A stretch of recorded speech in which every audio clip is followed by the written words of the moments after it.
Es frecuente cuando estamos investigando distintos lenguajes de programación o preguntamos a actuales programadores escuchar que C++ es un lenguaje mucho más difícil que otros como Python o incluso más difícil que Java. Y la verdad es que sí, esto es cierto. C++ es un lenguaje de programación que requiere mayor esfuerzo para aprenderlo. Quizá usted conozca que se les llama lenguajes de alto nivel a los lenguajes de programación que tienen como característica una mayor adaptación a la capacidad de entender del ser humano. La mayoría de los lenguajes lo son, mientras que los de bajo nivel son más difíciles de entender por el ser humano, pero sus instrucciones tienen un mayor control y más directo sobre el hardware, como el lenguaje ensamblador. En el caso del C++, se considera un lenguaje intermedio. No se le puede llamar de bajo nivel, pero entre los de alto nivel, C++ es uno de los de más bajo nivel. Ser de bajo y alto nivel no significa que un lenguaje sea mejor o más beneficioso aprenderlo que otro. Solo significa que manipula el hardware más directa o indirectamente. La pregunta es, ¿en qué nos basamos para decir que C++ es más difícil de aprender que la mayoría de los lenguajes?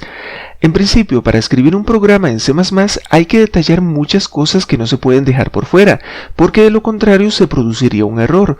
Por ejemplo, cuando creamos una clase y objeto de esta clase, luego es necesario crear un constructor.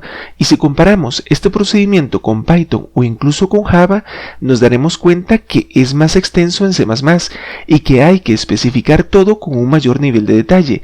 Esto mismo acontece al comparar el uso de estructuras, la manipulación de arreglos, las librerías gráficas y muchos otros conceptos. Ahí nos damos cuenta que efectivamente C++ requiere especificar cosas extra que los otros lenguajes no.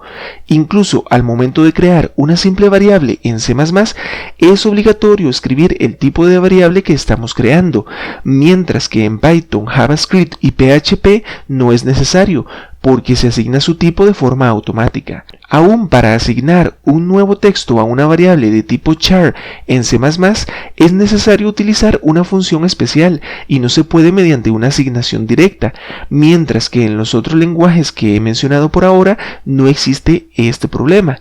Ese es el precio de una mayor versatilidad.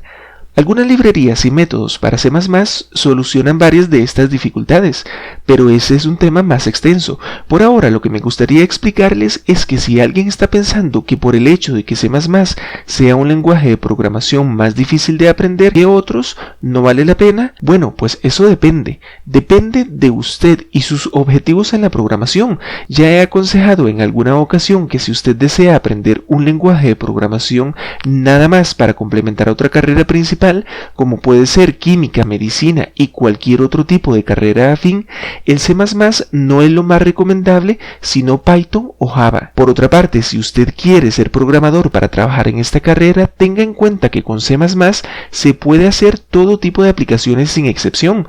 Sin duda, el C y el C++ son lenguajes muy recomendables, siendo C++ el lenguaje más utilizado para la creación de videojuegos para computadoras y consolas, dejando Java como el más utilizado para el desarrollo de videojuegos en dispositivos móviles.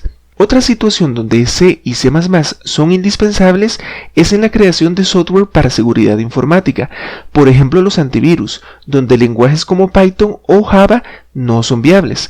Queda entonces la pregunta, ¿qué tan difícil es C++? La dificultad de este lenguaje en comparación con otros no es sencillo cuantificarla.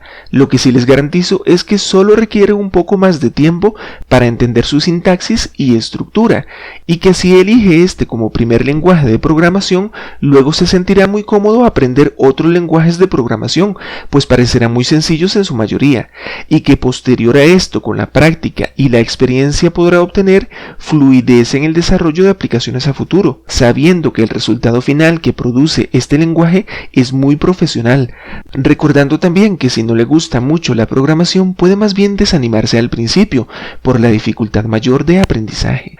Si todavía no se decide por un lenguaje de programación, le recomiendo que investigue bastante a partir de sus necesidades y objetivos, pero tenga mucho cuidado, porque en este tema abundan muchas opiniones no basadas en argumentos lógicos, sino en fanatismo. Si al final desea probar con un curso de programación para C++ en video, tenga en cuenta que en este canal encontrará una lista de C++ donde le ofrezco gratis un curso que va desde nivel básico hasta nivel avanzado. Por ahora estamos en el nivel intermedio y pronto estaremos hablando de las librerías gráficas. También podrá encontrar un video sobre Python y sus usos. Si prefiere Python, en nuestro sitio web codigazo.com podrá encontrar numerosos tutoriales y una categoría entera dedicada a Python. Así es que nos vemos por allá.